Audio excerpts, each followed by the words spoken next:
त्यो उता उता मात्रै बस्नु भन्नु कल जाने अरे गल्ती गर्ने र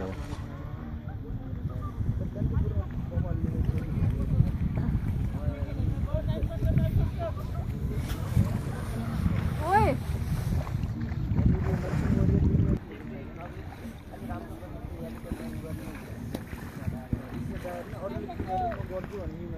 छुट्टी प्रकारको होला त्यो गराउनु पर्ने राष्ट्र लाग्छ सर्वपुर के भन्नु सर त्यो मान्छेहरूलाई त्यो शिष्टाचार लाग्छ त्यसमा अघि ढकल्दिनु उहाँ पुऱ्याउने लामो लाठी बाँसको कागो भिरमलाई टिप्ने जस्तो कागो के ठ्याक्क त्यो हामी लगाउँछ मात्रै उहाँ पुऱ्याएर उहाँलाई छोडिदिने तानिए नि